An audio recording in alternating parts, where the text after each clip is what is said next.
وصدق وهو أصدق الصادقين. بسم الله الرحمن الرحيم. فإما يأتينكم مني هدى فمن تبع هداي فلا خوف عليهم ولا هم يحزنون. درود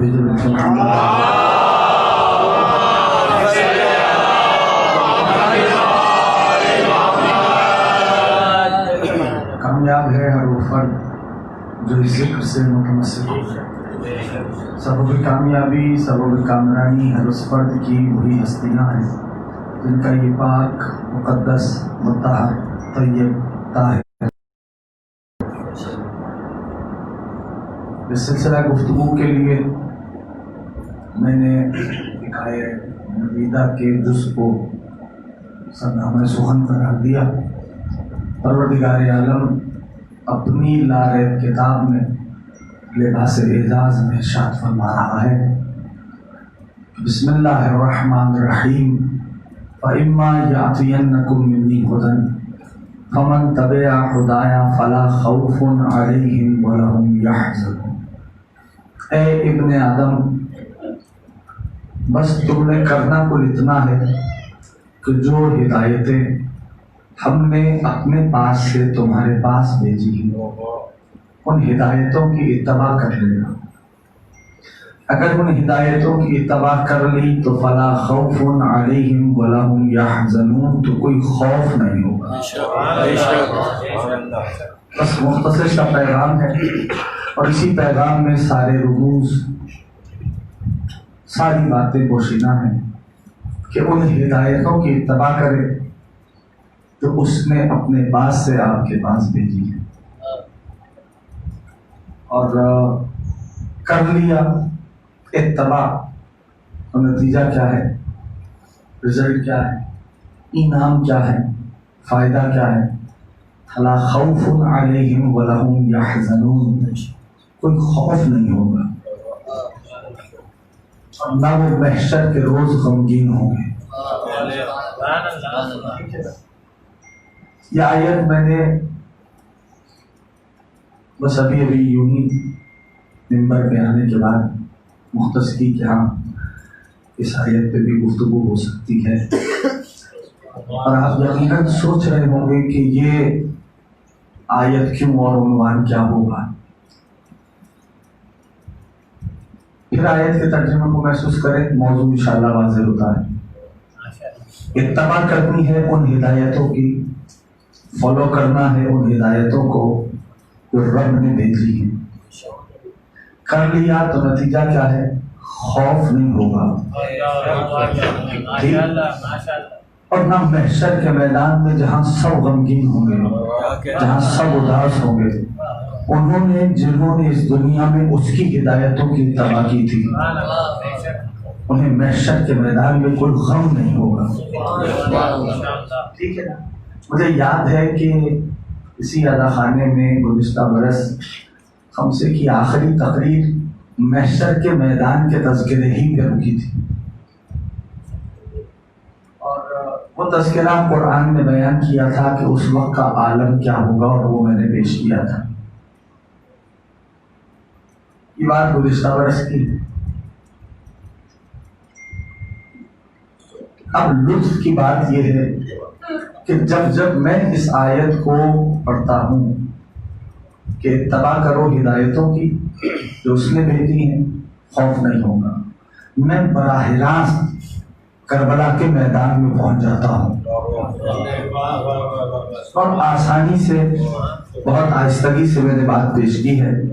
یعنی مجھے ایسا لگتا ہے کہ اس آیت کی عملی تفسیر کربلا کے میدان میں حسین کے ساتھیوں نے پیش کی ہے. اس آیت کی عملی تفسیر انصار حسین ابن علی نے پیش کی. کون ہے حسین کے ساتھی؟ انشاءاللہ حسین کے ساتھیوں ہی پہ تذکرہ رہے گا ہمارا. اور بات یقیناً درمیان میں کہیں بوجھل بھی ہوگی، کہیں پر موضوع خشک بھی ہوگا، کیونکہ ان باتوں کا تعلق تاریخ سے ہے. لیکن چاہتا یہ ہوں کہ کسی حد تک اپنے دوستوں تک، اپنے جوانوں تک، اپنے بچوں تک ان اصحاب قریب کربلا کا بھی تذکرہ ہو کہ جن کے اوپر حسین نے ناز کیا ہے. ٹھیک ہے، ممکن ہے عام مجالس سے ہٹ کر تھوڑا سا ایک ماحول بنے، لیکن کوشش ہے اور اس امید کے ساتھ کہ باتیں محفوظ بھی ہوں گی اور محسوس بھی کریں گی. تو اب کون حسین کے ساتھی کہ جن پر کریم کربلا نے ناز کیا، اور ناز بھی کیسا ناز تھا کہ جیسے مجھے ملے ویسے نہ بابا کو ملے، نہ بھائی کو ملے، نہ میرے نانا کو ملے. ٹھیک، یعنی جب نانا کو نہیں ملے تو آدم تک سلسلہ لے جاؤ، کسی کو بھی حسین جیسے 72 نصیب نہیں ہوئے. ٹھیک ہے، اگر بات رسول آدم تک کی، کریم کربلا کی ہستی، یقین مان لیجیے کہ جس کی قبر کی زواری کے مشتاق نہ صرف ملک ہوں بلکہ انبیاء بھی نظر آئے، حسین کیا ہوگا؟ اگر تصور کریں تو کریم کربلا نے ناز کیا اپنے ساتھیوں پر، اور خود ابوالفضل العباس مولا نے انصار حسین کو متوجہ کر کے، مخاطب کر کے ایک فقرہ ارشاد فرمایا: اے حسین کے ساتھیوں، اپنے آپ کو کم نہ سمجھنا، اپنے آپ کو ہلکا نہ جاننا. اے حسین کے ساتھیوں، انتم لب البریہ، اے انصار حسین ابن علی، تم خدا کی خدائی میں خدا کا چناؤ ہو.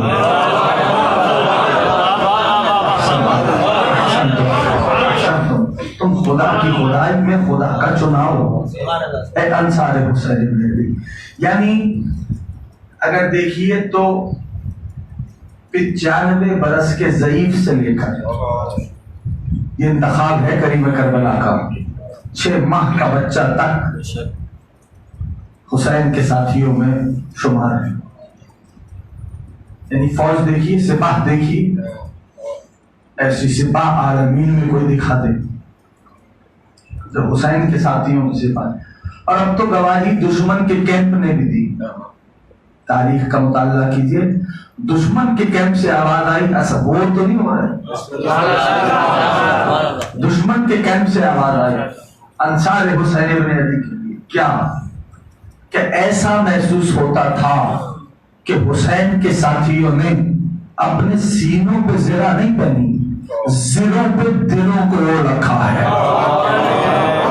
یہ جو جستجو ہے کہ مولا پہلے ہمیں اجازت دیجیے، پہلے ہمیں اجازت دیجیے، جستجو ہے کیا؟ یعنی یہ تو ماننا پڑے گا نا، جو اتنی جستجو ہے کہ مولا پہلے ہم مرنے جائیں گے، پہلے ہم مرنے جائیں گے، پہلے ہم مرنے جائیں گے. یہ جستجو تو اس سمت کی ہے کہ ماننا پڑے گا کہ حسین نے اپنے ساتھیوں کو ایسا کچھ دکھا دیا تھا، بتا نہیں دیا تھا، دکھا دیا تھا، دکھا دیا تھا کہ جو دنیاوی آنکھوں سے دیکھا نہیں جا سکتا. ممکن ہے کہ کوئی دوست، کوئی ساتھی، کوئی احباب اس کے ذہن میں سوال آئے کہ قبلہ نے یہ بات کر دی، دلیل کیا ہے، علت کیا ہے پیچھے؟ تو علت بڑی سامنے کی ہے دوستوں، ٹھیک، اور علت بھی جو دلیل بھی ہے وہ کسی عام فرد کی زبان کی نہیں ہے، وہ کسی کی زبان کی نہیں، وہ بلکہ کس کی زبان متعلق سے؟ میرے اور آپ کے زمانے کے امام سرکار صاحب الزمان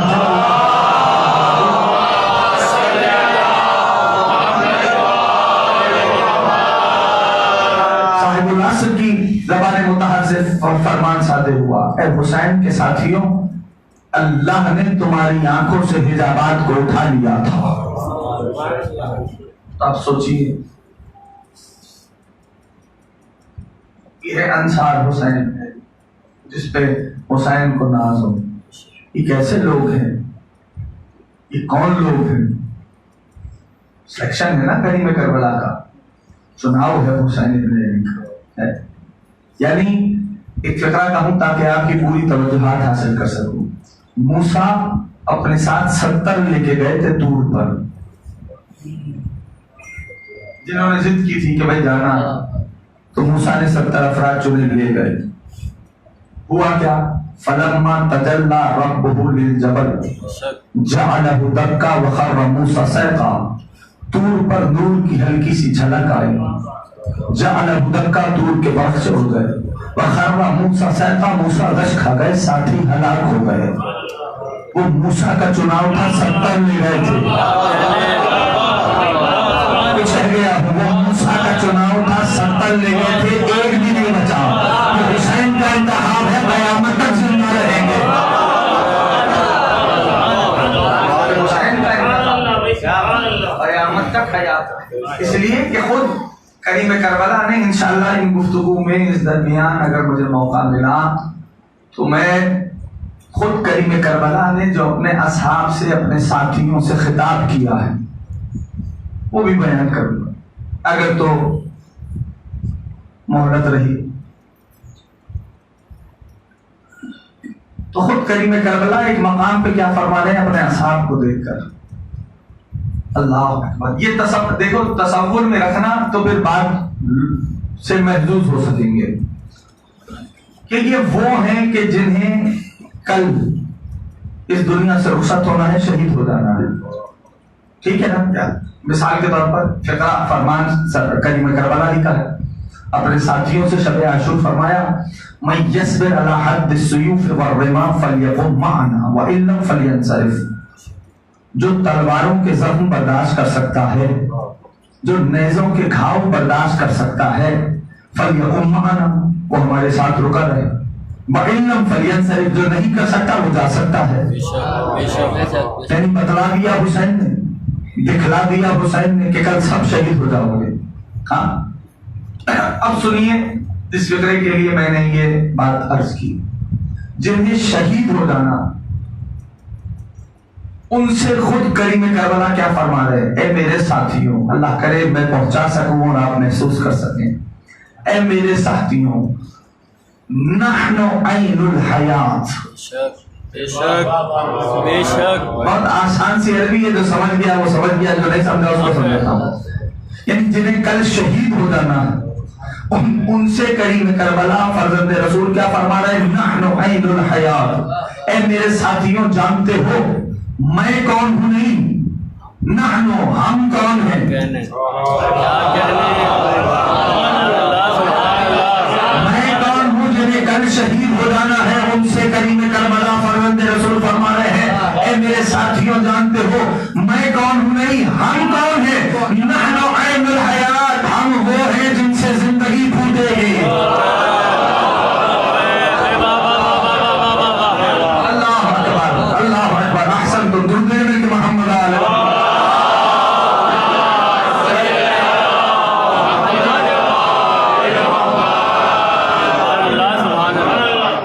جن سے زندگی پھوٹے گی۔ اللہ اکبر، کیسے ہیں کہ جو آج تک نہیں قیامت تک زندہ رہیں گے۔ چناؤ ہے حسین کا، ٹھیک انشاءاللہ اصحاب حسین کی جو زیارت ہم پڑھتے ہیں اس پہ بھی کوشش کروں گا کہ کچھ باتیں عرض کر سکوں۔ آج اگر توجہ ہے تو بس میں شروع کرتا ہوں۔ دو بھائی ہیں جن کا تذکرہ ہے، نام ہے سعد بن حارث اجلانی اور ابو الحطوف بن حارث اجلانی، سعد اور ابو الحطوف، ٹھیک، یہ دو بھائی ہیں۔ اور دقت کیجیے گا چونکہ بات تھوڑی سی خشک ہے اور عام ماحول سے ہٹ کے ہے، ٹھیک ہے نا، کوشش کر رہا ہوں کہ کچھ دو باتیں ایک باتیں اضافہ ہو جائیں جوانوں کے لیے۔ یہ دونوں بھائی ہیں اور صفین میں علی کے ساتھ ہیں، ٹھیک، صفین کے میدان امیر المومنین کے ساتھ۔ اچھا، میں اس میدان میں ایک شر ہوا، سب کو پتا ہے وہ شر، ٹھیک، جو نہیں جانتا وہ اس کے لیے پیش کرتا ہوں۔ وہ شر کیا ہوا کہ جب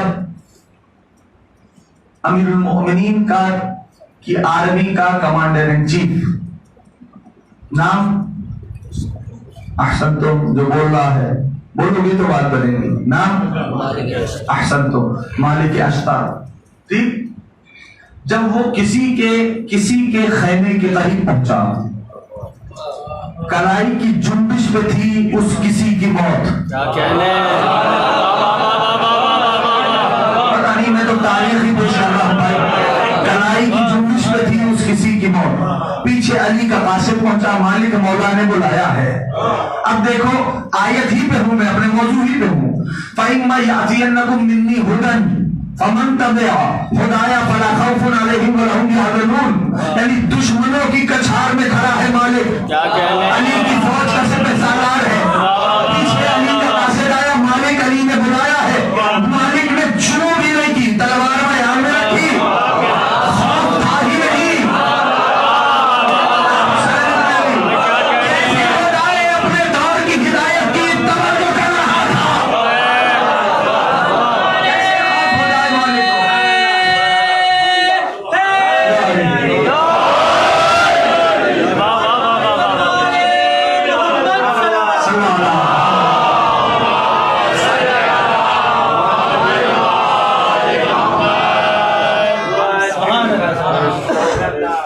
خوف تھا ہی نہیں, علی کی اتباع کر رہا تھا.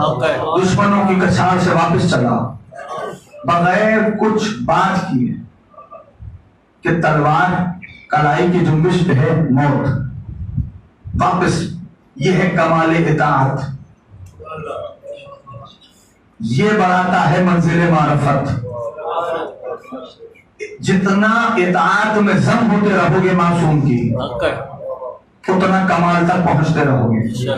یعنی تمہارے لفظوں میں کہوں, اس دروازے پہ جتنا چھوٹتے جاؤ گے دنیا میں اتنا سربلند ہوتے جاؤ گے.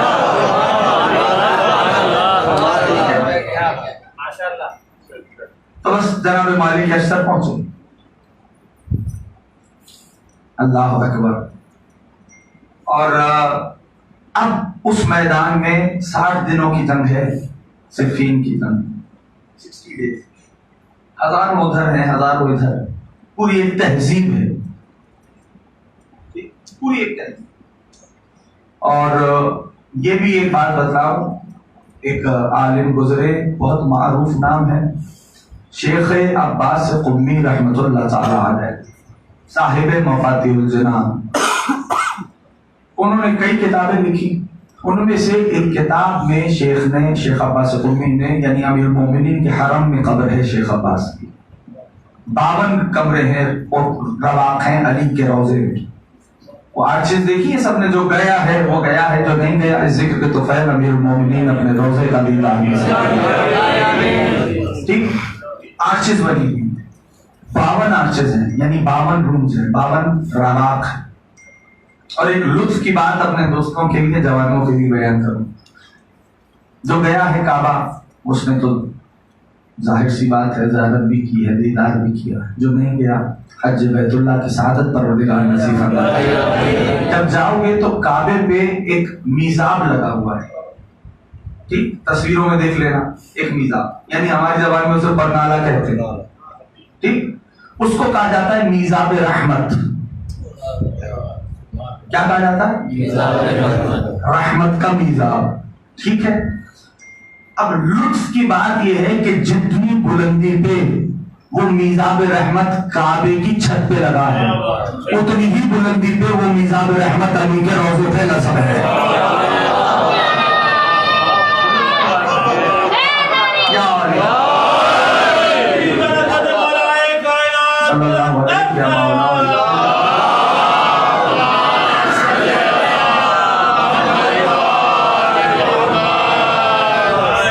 ٹھیک ہے. اتنی ہی بلندی پہ وہ نصب ہے امیر المومنین کے حرم میں. تو امیر المومنین کے حرم میں شیخ عباس قمی کی بھی قبر ہے. کئی رواق ہیں, ان میں سے ایک رواق میں شیخ کی قبر ہے اپنے استاد کے ساتھ.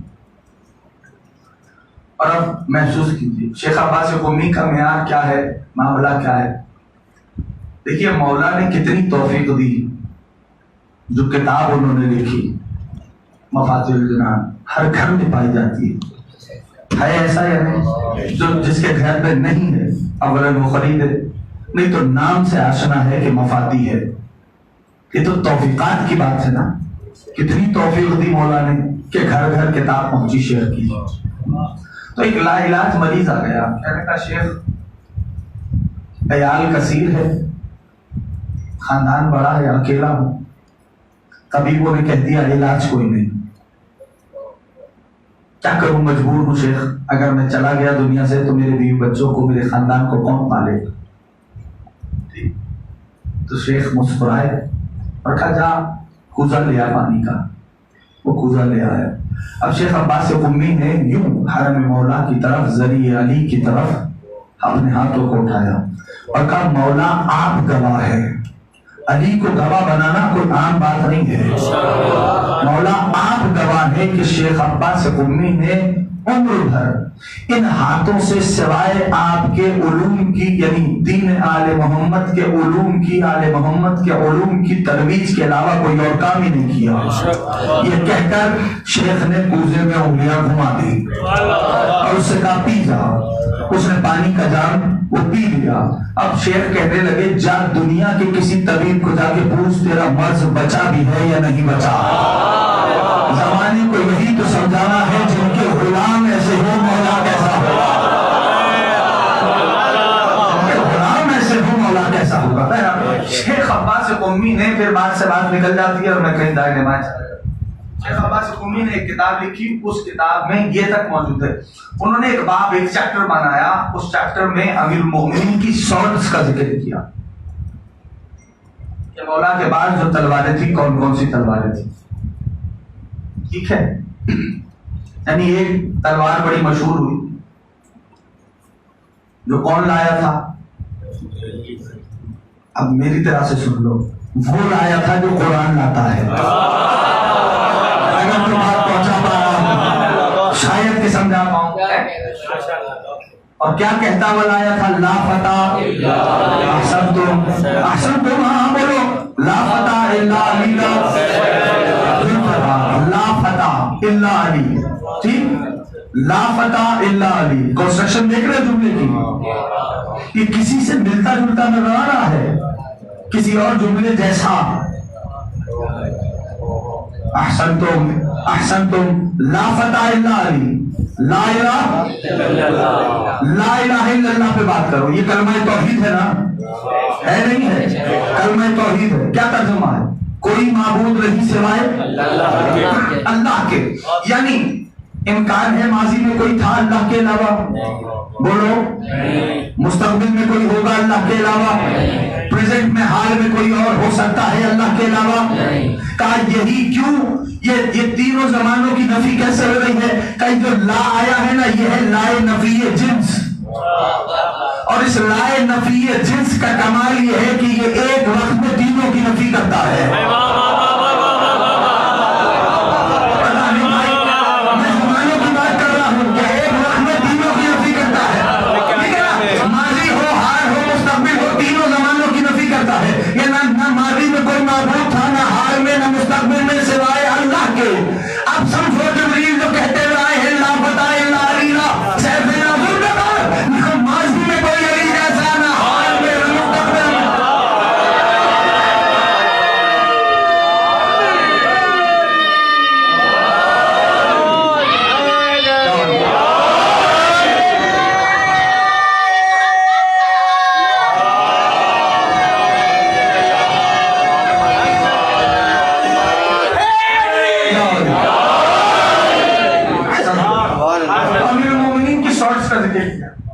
اچھا ایک اور بات اپنے بچوں کو بتاؤں، جب انٹرسٹ لے رہے ہیں تو یہ بھی سن لیں. امیر المومنین جس رنگ کی جب ابا پہن کے آتے تھے تو لوگ اس رنگ سے علی کے مزاج کو پہچانتے تھے. ٹھیک ہے نا؟ اور یہ تو سب پہ واضح ہے کہ مولا زرہ نہیں پہنتے تھے. جوانوں کی زبان میں بات رہا ہوں، جیسے آج بلٹ پروف ہے جیکٹس ہوتی، مولا وہ زرہ نہیں پہنتے تھے. سب جانتے ہو نا؟ اور لوگوں کو بہت پریشانی تھی. کہتے تھے یا علی اگر کسی نے حملہ کر دیا، علی کہتے تھے کسی کی مدار جو شیر خدا کے سامنے آ کے حملہ کر دیا. احسن تو اب دیکھو پریشانی کتنی لاحق تھی لوگوں. کہیں یہاں بھی ٹھیک ہے اگر آپ سامنے سے جنگ کر رہے ہو کو پش سے آ کے حملہ کر دیں. دیکھ رہے ہو زمانے والوں کو علی کی کتنی ٹینشن تھی کہ کوئی پیچھے سے حملہ کر دے. میں نے فرمایا اس کی پریشانی آپ نہ لیجیے. کیوں؟ کہ اس لیے جیسے میں سامنے سے دیکھتا ہوں ویسے ہی پش سے بھی دیکھتا ہوں. اب نبی کا وہ فرمان یاد آ رہا ہے جب سرکار نے نماز مکمل کر لی تو کہا تھا کیا میرے پیچھے اپنی صفوں کو درست رکھا کرو. تو شمع رسالت کے پروانوں نے پوچھا تھا سرکار آپ نے کیسے دیکھ لیا؟ آپ کا رخ تو اس سمت تھا. نبی نے فرمایا جیسے میں سامنے سے دیکھتا ہوں ویسے ہی پیچھے سے بھی دیکھتا ہوں. ٹھیک ہے نا؟ تو میرے دوستوں میرے عزیزوں امیر المومنین کی شارٹس کٹ. کسی نے پوچھا اچھا علت کیا ہے جوانوں کو بتلا. اب کوئی آ گیا اصحاب السر امیر المومنین میں. اصحاب السر سمجھتے ہو؟ علی کے رازوں کا ساتھی. بہت آہستگی سے سن لیا آپ نے. علی کے رازوں کا ساتھی یعنی وہ علی جس کے بارے میں نبی آخر الزمان کا فرمان ہے یا علی انت سر اللہ فی العالمین. بے شک بے شک. علی آپ اللہ کا راز ہیں عالمین میں. اب سوچو اس کے رازوں کے ساتھی کا معیار کیا ہونا چاہیے. اصحاب سر امیر المؤمنین میں کسی نے سوال کیا یعنی جو علی کے رازوں کے ساتھی. کسی نے پوچھ لیا کہ مولا آپ زرہ کیوں نہیں پہنتے؟ سنو علی کا جواب اللہ اکبر. تو مولا زیر لب مسکرائے اور فرمایا سنو میں اپنے جبے کے نیچے فاطمہ کے ہاتھ کی سلی ہوئی قمیص پہنتا ہوں. کاش کے مولا توفیقات کہتے ہیں صاحب باتیں نہیں سنی. جانتے ہی وہ مجھے آج سے نہیں ایک عرصے سے سن رہا. نہ سننا اس بات پہ دلیل نہیں کہ یہ شاید نہیں پائی جاتی. ٹھیک ہے. تو میرے دوستوں امیر المومنین کی شارٹس پہ ایک بات بنایا اور یہ لکھا کہ علی کب کہاں ذوالفقار برآمد کرتے تھے.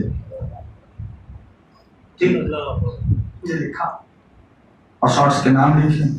ایون دو کتابوں کے اندر امیر المومنین کے اماموں کے بھی نام ہیں. ٹھیک آپ کی دلچسپی رکھنے کے لیے تاکہ آپ زیادہ اور دلچسپی لیں جوانوں سے کہہ رہا ہوں پھر ایک فقرہ کہتا ہوں. جو نبی نے غدیر میں علی کو امامہ پہنایا تھا اس امامے کا نام ہے امامت الصحاب. ٹھیک ہے صحاب کہتے ہیں اس امامے کو. اور جب سرکار کا ظہور ہوگا نا اور کریم کربلا سے ملاقات ہوگی قائم آل محمد اجل اللہ تعالی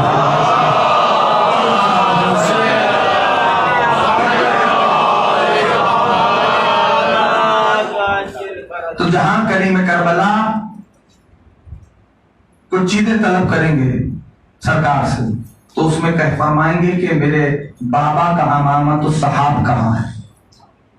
ٹھیک ہے تو وہ امامہ اس امامے کا نام. تو انہوں نے لکھا کہ ہر جنگ میں علی نے ذوالفقار نہیں نکالی لیکن ایک جنگ بڑی مشہور ہوئی. وہ جنگ کون سی تھی؟ وہ جنگ کون سی تھی؟ تو خیبر. خیبر میں علی کے مقابل پہ علی کا دشمن نہیں تھا اللہ کا دشمن تھا. تو پتا چلا علی ذوالفقار وہاں نکالتے تھے کہ جہاں علی کے مقابلے پہ علی کا نہیں اللہ کا دشمن ہوتا تھا.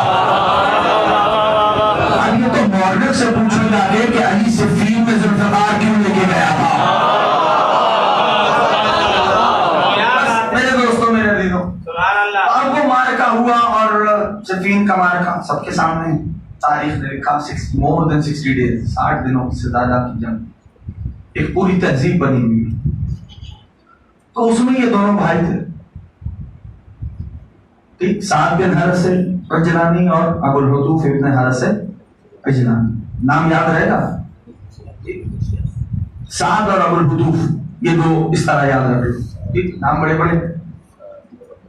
یہ دو افراد ہوا کیا کہ جب وہ ماجرا ذہن میں رکھنا جب علی نے مالک کو بلا لیا نا مالک پیچھے آ جاؤ تو اسٹریٹجی کیا ڈیزائن دی گئی تھی روکنے کے لیے پتا ہے تم کو. پالیسی یہ بنائی تھی کہ اب کچھ ہو تو نہیں سکتا. ٹھیک اللہ اکبر. تو نیزوں پہ کہاں قرآن جمع کرو سارے جو قرآن اویلیبل تھے نیزوں پہ قرآن بلند کر دی. اب امیر المومنین فرما رہے لوگ آ گئے علی کے خیمے کی گرد، کہنے لگے یا علی ہم ان سے تو جنگ نہیں کر سکتے، اب یہ تو قرآن درمیان میں لے آئے۔ مولانا نے فرمایا میں قرآن ناطق ہوں، میں قرآن ناطق ہوں، قرآن لیتے جاؤ جنگ کرتے جاؤ۔ لیکن تاریخ نے نام لکھا اشعث بن قیس کا، وہ اتنا بھر چکا تھا لوگوں کو، ٹھیک، کہ ان کے ذہن معاف ہو گئے تھے اور جذباتی لوگ کھڑے ہوئے یا علی یہ قرآن اٹھا لا، یا علی یہ قرآن اٹھا لا۔ اب بہرحال معاملہ ہوا۔ اچھا یاد رکھنا پھر شام سے ایک بڑا قرآن منگایا گیا تھا، اس کو ایک نہیں کئی نیزوں پہ بلند کیا گیا تھا، اسے کہتے تھے قرآن اعظم۔ یہ ویسے ہی نہیں ہے جیسے شہدائے کربلا کے سر قرآن ہوئے، حسین کا سر قرآن اعظم کہلایا۔ اب ان میں یہ دو تھے، سعد اور ابو البطوف۔ ذہنی طور پر توجہ کرنا، ذہنی طور پر یہ خوارج ہو گئے تھے، ٹھیک، لیکن نہروان میں علی کے مقابلے میں نہیں آئے، لیکن ان کا مائنڈ سیٹ وہی ہو گیا تھا، ٹھیک۔ وقت گزرتا رہا، وہ وقت آیا 61 ہجری یا 60 ہجری، کیونکہ دونوں تاریخیں موجود ہیں، اور جس نے پوچھنا ہو 60 اور 61 کا کیا چکر ہے، تو میں یہاں سے اتروں یا کل اگر تھوڑا سا پہلے آ جاؤں تو مجھ سے پوچھ لینا، ٹھیک۔ کسی نے 60 لکھا، کسی نے 61 لکھا، مارکہ کربلا، جنگ کربلا، واقعہ کربلا۔ تو اب یہ آئے کس کے کیمپ میں؟ یزید کے کیمپ میں، ٹھیک۔ لیکن اس کے باوجود بھی یہ دونوں بھائی پیچھے رہے، کیونکہ پروپیگنڈا کیا ہوا تھا، کس طرح لوگوں کو جمع کیا گیا تھا۔ اب وہ پیچھے تھے، پیچھے پیچھے رہتے تھے، دیکھ رہے ہیں، ماحول دیکھ رہے ہیں، پوری توجہ چاہیے دوستوں کی، ماحول دیکھ کہ کیا ہو رہا۔ اب ادھر کیا، ادھر ایسا محسوس ہو رہا تھا کہ جیسے جہاں حسین موجود تھے تاریخ شب میں چودھری کا چاند نکلا ہوا ہو، اتنا نور، اتنی روشن فضا۔ ایک ایک فرد آتا ہے اور لشکر یزید کو واعظ کرتا ہے، نصیحت کرتا ہے، لیکن ان پہ کیا اثر ہونا تھا، ان کے دلوں ہی پہ مہر لگ چکی ہو۔ وقت گزرتا رہا، وہ ساعت آ گئی۔ اب اس میں تاریخ نے اختلاف کیا، وہ دونوں باتیں میں پیش کر دیتا ہوں، سنیں گے سارے۔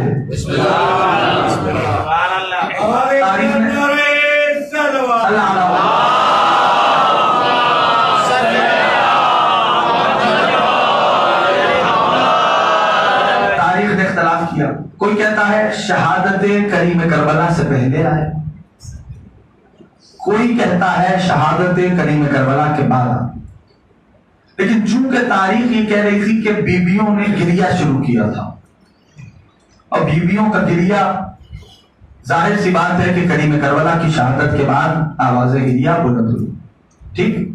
تو اس سے یہ بات کہیں اشارہ دیتی ہے کہ شہادت حسین کے بعد آئے، اور آگے کھڑے ہو گئے، کہنے لگے تم لوگوں کو دشمن یعنی لشکر یزید کے مقابل پہ آگے کھڑے ہو گئے، اور کہیں گے تم کا حیا نہیں آتی۔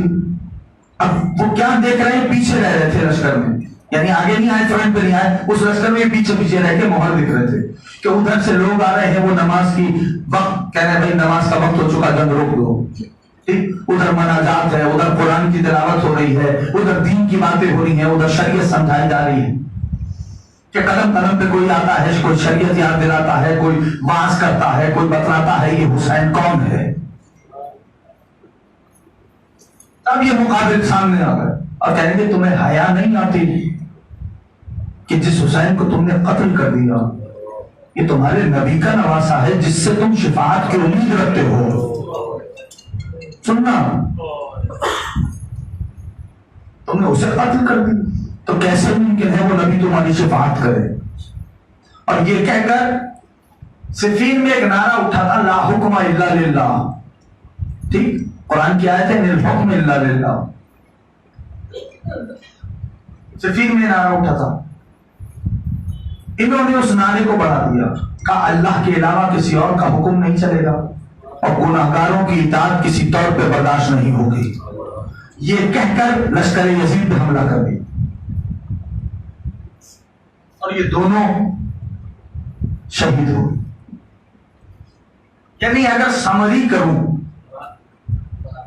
سعد اور ابو الحطوف کی، ایک جملے میں بتلانا چاہوں تو بس سمجھ لو مولا سے چلے پہ مولا تک آ گئے۔ ٹھیک ہے نا؟ درمیان کے واقعات تو باتیں تو بہت ہے، لیکن چاہتا ہوں جلدی جلدی جتنا ہو سکے تھوڑا تھوڑا سب کا تعارف کرا سکوں۔ پھر ایک ہستی ہے، نام ہے اس کا ابراہیم ابن حسین اسدی کے لفظ سے محسوس کریں گے کہ ان کا تعلق قبیلہ بنو احسنتم، بنو اسد سے، بنی اسد سے۔ بار بار آتے ہیں مولا کے پاس، بار بار آتے ہیں، سرکار اب برداشت نہیں ہو رہا، بار بار دشمن کے لشکر کے سامنے جاتے ہیں، ان کو باز کرتے ہیں، وہ حیا کرو، کچھ شرم کرو، تمہارے نبی کا بیٹا ہے، نبی کا نواسا ہے، بار بار۔ آخرکار صبح آخر نمودار ہوئی، ہاتھ جوڑ کے حسین کے سامنے کھڑے تھے۔ مولا بس اب برداشت نہیں ہوتا، مولا اب برداشت نہیں ہوتا، اجازت دیتے تھے۔ دیکھو بنی ہاشم کو اجازت انصار حسین دے نہیں رہے تھے کہ ہمارے ہوتے ہوئے آپ چلے جانا، ہمارے ہوتے ہوئے آپ چلے، اجازت مولا آپ برداشت نہیں ہوتا، اجازت ملی، میدان میں۔ اور اب انہوں نے جو میدان میں آ کے اپنا تعارف میں پڑھتے تھے تو انہوں نے وہ شے پڑھی، اس شے کو کہتے رجس، ٹھیک، یعنی کہ اضرب منکم مفصلا وساقا لیحرق اليوم دمی احراقا۔ ان کی کنیت ہے ابو اسحاق،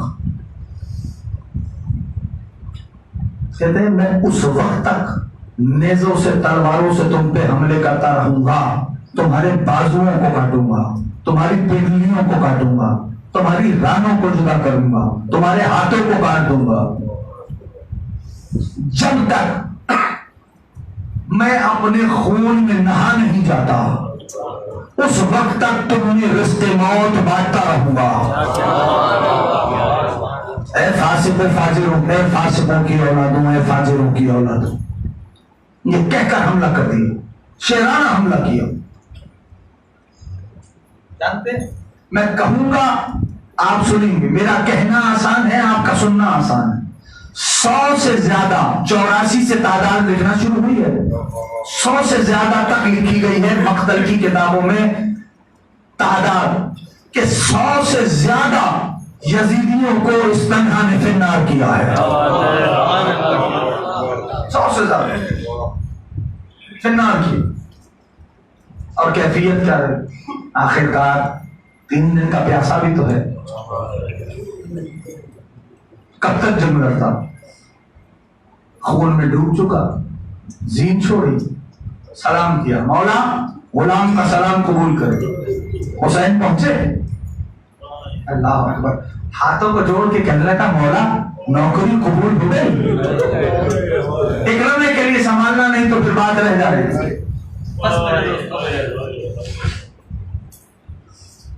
تیزی سے تذکرہ سنو، اور جہاں دلچسپی ختم ہو بس مجھے اشارہ کرنا، میں موضوع ہی بدل دوں گا۔ ایک ہستی کا تذکرہ اور سنا، ایک ہستی کا تذکرہ، نام ہے ابو ثمامہ سیداوی یا سائدی، قبیلہ بنو ہمدان کی ایک شاخ ہے سائد، اس سے تعلق ہے۔ بنو ہمدان کون سا قبیلہ؟ بڑیر ہمدانی والا، ٹھیک۔ یہ ایک ہستی ہے ابو ثمامہ، اور ہستی کتنی بڑی ہے دیکھو، زیارت ناہیہ کا نام سنا ہے سب نے؟ سنا؟ آپ کے مولا کی طرف سے آئی وزارت ہے، ٹھیک۔ اور اس میں ابو سمامہ کا نام لے کے ابو سمامہ کو سلام کیا ہے. کاش کے مقام کو سمجھو. السلام علیکم ابو سمامہ الساعدی، نام لے کر سرکار نے سلام کیا ہے ابو سمامہ. اب تیزی سے چاہتا ہوں سناؤں اور پھر آج کے تک یہی روک دوں گا. میں اپنے طریقہ گفتگو سے بالکل مختلف ہو کے بات کر رہا ہوں. ابو سمامہ کی ہستی میں نے بتلا دیا، بنو ہمدان سے سائد قبیلے سے. سائد جو ہے بنو ہمدان کی شاخ ہے. کیا یہ وہ ہستی ہے کہ جنہوں نے پہل کی ہے حسین ابن علی کو خط لکھنے میں. ابو سمامہ کی جب خط لکھے جا رہے تھے تو ابو سمامہ ان میں سر فہرست. اور جہاں میٹنگز ہو رہی تھی کہ کیا کیا جائے، ایک جا چکا تھا، دوسرا ملعون آ کے تخت پہ بیٹھ چکا تھا. ذہن میں ہے وہ واقعہ؟ ٹھیک ہے نا، وہ آ کے تخت پہ بیٹھ چکا تھا. تو ابو سمامہ ان ہستیوں میں ہیں کہ جنہوں نے خط لکھنے میں مولا کو پہل کی کہ مولا خون کے آخری قطرے تک، اپنی آخری سانس تک تیرا ساتھ دوں گا. ٹھیک. اب ہو کیا رہا ہے؟ اسی پیریڈ میں سرکار نے ایک ہستی کو بھیجا جس کے تعارف میں کریم کربلا نے یہ فقرہ فرمایا کہ افضل من اہل بیتی و ثقتی، تمہارے پاس اسے بھیج رہا ہوں جو میرے اہل بیت میں افضل ہے، ثقتی مجھ حسین کے اعتماد کی جگہ ہے. نام مسلم ابن عقیل ہے. حسین جانتے ہو کون ہے؟ اللہ کے اعتماد کی جگہ کو حسین کہتے ہیں، حسین کے اعتماد کی جگہ کو مسلم کہتے ہیں. ٹھیک ہے نا. سرکار نے مسلم ابن عقیل کو بھیجا. مسلم کی حمایت میں ابو سمامہ موجود ہے. ہلال بن نافع، زہیر قین، عابس ابن شبیب شاکری. ٹھیک. حمایت میں وقت آیا، سرکار حانی ابن عروہ اس دوران شہید کیے گئے. کون حانی؟ کہ مسلم کے روضے میں، مسجد کوفہ میں مسلم کے روضے کے جسٹ اپوزٹ جناب حانی کا روضہ. حانی کی شہادت ہو گئی، جناب مسلم نے گھیر لیا، محاصرہ کیا. ابن زیاد کا جو دارالامارہ تھا، ابن زیاد محاصرے میں آ گیا. اب ہوا کیا؟ نقشہ بدلنا شروع ہوا. اس لیے کہ اللہ نے قرآن میں فرمایا ہم تمہیں مال سے بھی آزمائیں گے، اولاد سے بھی آزمائیں گے، بیویوں سے بھی آزمائیں گے. ٹھیک. تو جب خالق نے قرآن میں یہ کہہ دیا تو کہیں تو آزمائش موجود ہے نا. اب بس اسٹریٹجیز بننا شروع ہوئی. آخر کار وہ لمحہ آیا کہ سرکار مسلم کی شہادت ہو گئی اور یہ سب انڈر گراؤنڈ ہوئے. کیوں؟ مقصد کیا تھا؟ اچھا، جناب مسلم کی حمایت میں بنی تمیم سے اور بنی حمدان سے جو بیعت لے رہے تھے وہ تھے ابو سمامہ. مسلم کی حمایت. اسٹریٹجیز کیا تھی؟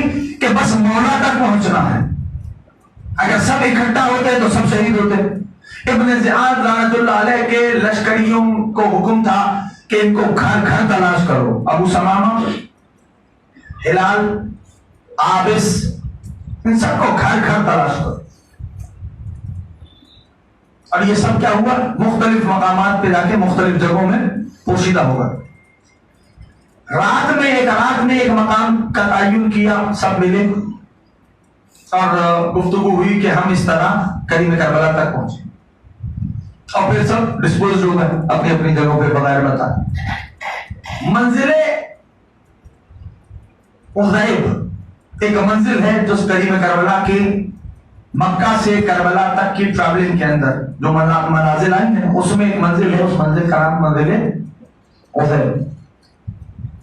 اس منزل پہ کریم کربلا تھے جہاں پر سب سے پہلے ان سب میں پہنچنے والے ابو سمامہ تھے. اور بعض مورخین کے نزدیک ابو سمامہ ہی تھے کہ جنہوں نے شہادت مسلم کی خبر پہنچائی تھی بعض کے نزدیک، اس لیے میں نے یہ لفظ استعمال کیا. ٹھیک. اسی رات جناب عابس ابن شبیب شاکری پہنچے، اگلی رات ہلال پہنچے. ٹھیک. مختلف اس طرح کر کے کریم کربلا تک پہنچے. 10 بوسی کی کا سرکار وعدہ کیا تھا، خون کے آخری قطرے تک آپ کا ساتھ دوں گا. یہ تو ایک نوعیت ہے. دوسری نوعیت سن لو.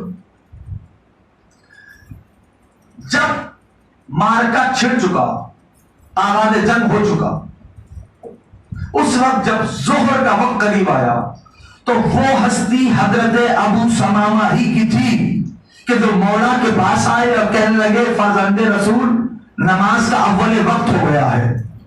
اب حسین کی دعا سننا جو ابو سمامہ کو دی ہے، فرزند رسول نماز کا اول وقت ہو گیا. کریم کربلا نے اوپر دیکھا، کہا نام یہی اول وقت ہے. جعلک اللہ من المسلمین، اے ابو سمامہ اللہ تجھے نمازیوں میں شمار کرے. یہ ہے ابو سمامہ. کریم کربلا کی حفاظت پر بعض نے لکھا 4 افراد، بعض نے لکھا 5 افراد کا دستہ تھا جو حسین کی حفاظت پر معمور تھا. سائے کی طرح حسین کے ساتھ ساتھ چلتے تھے. ان میں ابو سمامہ تھے، عابس تھے، زہیر تھے، جناب سعید تھے. اس لیے میں نے ابتدا میں بتلا دیا تھا کہ دیکھو بات بڑی تاریخ ہے چونکہ روکھی ہو جائے گی، لیکن چاہتا ہوں کہ جوانوں کو، بچوں کو اصحاب حسینی کا بھی کام پتہ چلے اور ان کے نام ذہن میں رہے کہ کس نے کیا کیا. سب صحیح صحیح ایٹ لیسٹ نالج تو ہو جائے جوانوں کو. جتنے بیٹھے ہو کس نے سنا ابو سمامہ کا نام؟ کس نے سنا ابو البطوف کا نام؟ کس نے سنا ابراہیم ابن حسین کا نام؟ میرے دوستوں، میرے عزیزوں، کہیں یہ بھی دیکھتے ہوں گے اور جب ہم ان کا تذکرہ کر رہے ہیں اور آپ سن رہے ہیں تو یقیناً یہ ہماری شفاعت کرے گی.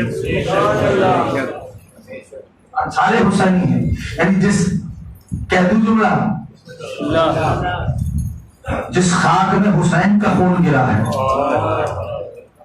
اس خاک میں حسین کے ساتھیوں کا خون بھی ہے.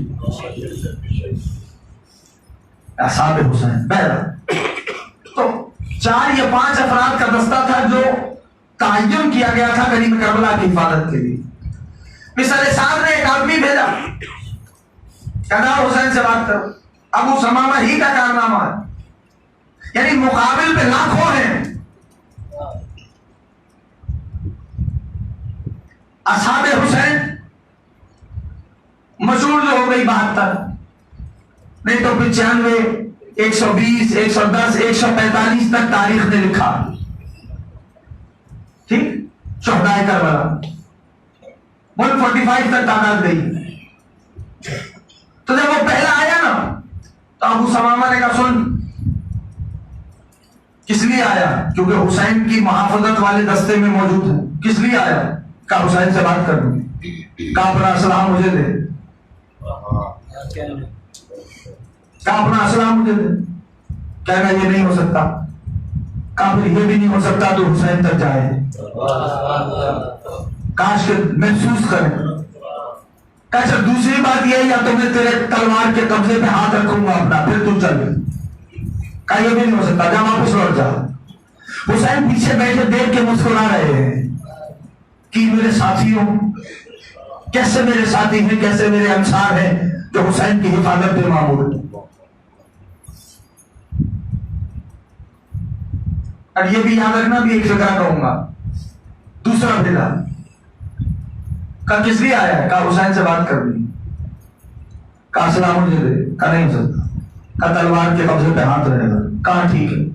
اب جب جانے لگا نا، چلنے لگا، ابو سمامہ ساتھ ساتھ چل رہے تھے اس ملعون کے، تو ابو سمامہ نے کہا سن، اگر فرزند رسول کی شان میں گستاخی کی، لمحے لگائے بغیر تیری زبان کاٹ کے تیرے ہاتھ میں رکھ دوں گا. اب اس نے بات کی، واپس گیا. ہاں، تو یہ ابو سمامہ کی ہستی ہے. کھڑے ہیں، کہا آ جاؤ نماز. کربلا کے میدان میں کریم کربلا فرزند رسول نماز ادا کر رہے ہیں، پیچھے اصحاب موجود ہیں، سامنے کمان کی طرح حسین کے، پوری توجہ چاہیے، کمان کی طرح حسین کے، حسین کا محافظ دستہ کھڑا ہے، جناب سعید کھڑے، عابس کھڑے، زہیر کھڑے، ابو سمامہ کھڑے، اب دعا جانتے ہو ہر کوئی کیا کر رہا؟ یا حسین، ہر کوئی بس یہ دعا کر رہا ہے پالنے والے خون کا آخری قطرہ ہو، حسین جب تک نماز تمام نہ کر لے ہم گرے نہیں۔ کربلا میں برسنے والے تیروں کے بارے میں ایک بات سن لو، تیر ایسے برسے ہیں کربلا کے میدان میں کہ جس کے سائے میں جایا نہ کرتا تھا، اتنے تیروں کا نہیں برسا، اور کھڑے اب ایک لمحے کے لیے مصائب کے مقام سے نکل کر فضائی کے مقام پر ہی جملہ سن لو، دیکھو میرا مولا کون ہے، محسوس کرنا اس بات کو۔ فطرت کیا ہے؟ اگر کوئی تمہارے سامنے سے کوئی شے پھینکے، ایون تم یہ دیکھ رہے ہو کہ کسی نے بال کو تھرو کیا، پتھر کی بھی بات نہیں کرتا، گیند کی بات کر رہا ہوں، بال تھرو کیا، کیا کرو گے؟ تم بیٹھ جاؤ گے نا یا ظاہر غائب ہو جاؤ گے؟ یہ فطرت ہے انسان کی اپنے آپ کو بچانا، لیکن میرے مولا وہ ہے کہ جس نے فطرت بدل دی ہے۔ حسین کا ساتھی کھڑا ہے پروردگار خون کے آخری قطرے تک، حسین جب تک نماز مکمل نہ کر دے ہم گرنے نہ پائیں، یہاں نماز مکمل ہوئی۔ جناب سعید کے بارے میں تاریخ نے لکھا جو حسین کے محافظ دستے میں موجود تھا، تیروں میں چھپ گیا تھا سعید۔ آسان ہے کہنا اور پڑھنا، حسین نے نماز مکمل کی، سعید گرے، سعید کا سر زانوں پہ رکھا۔ کل انشاءاللہ یہیں سے آغاز کروں گا، جناب سعید نے جو ایک بات بیان کی وہ بیان کروں گا، مولا قبول ہو گئے، اپنے ہاتھوں سے سعید کے خون کو صاف کر رہے ہیں۔ سعید کیسی بات کرتا ہے، اللہ اکبر، یہ حسین کے ساتھی ہیں۔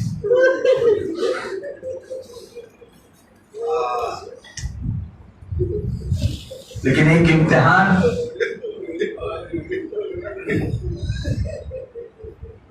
یہ تھا کہ میدان میں آئے اور شہید ہوئے۔ خود ابو سمامہ نے نماز ہو گئی، اجازت دی، شیرانہ حملہ کیا، شیرانہ حملہ، کئی سو کو فنار کیا۔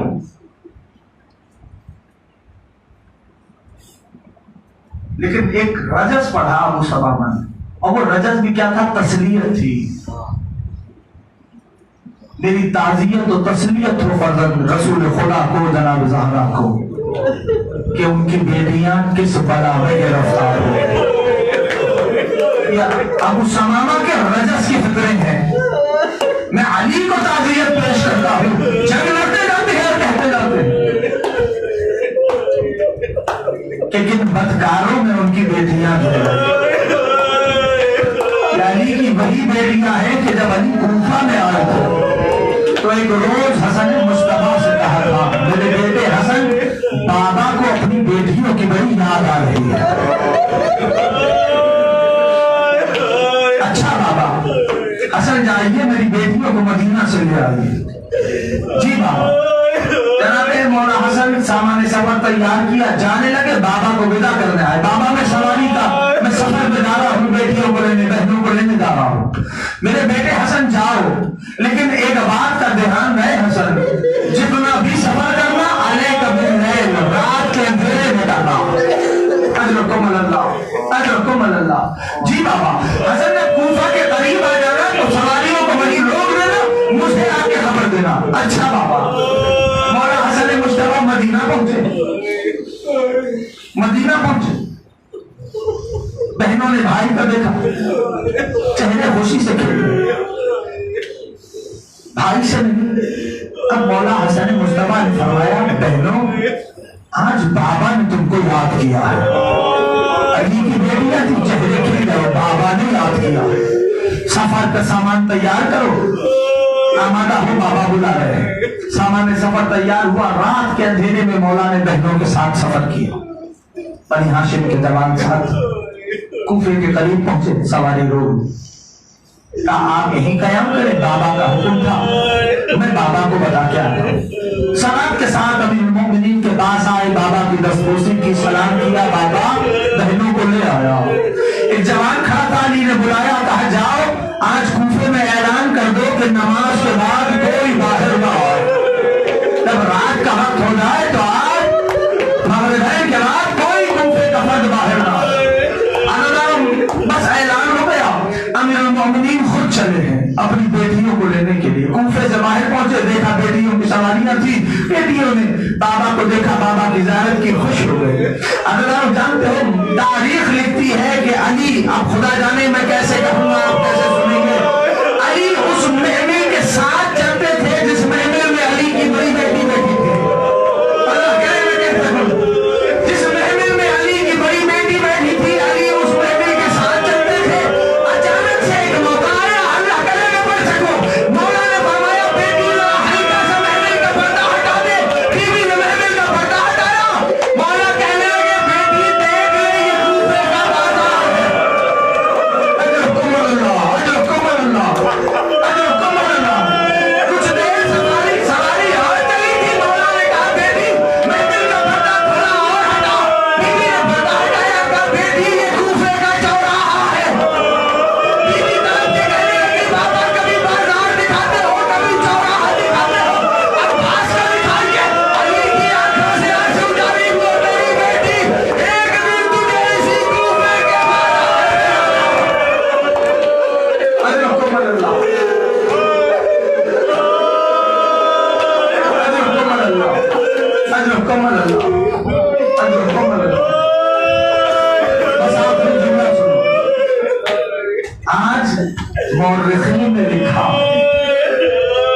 ایک جملہ کہوں گا بس آج یکم سفر میں جملہ مورخین نے لکھا ہے آج نبی زادیوں کو شام کے دربار میں پیش کیا گیا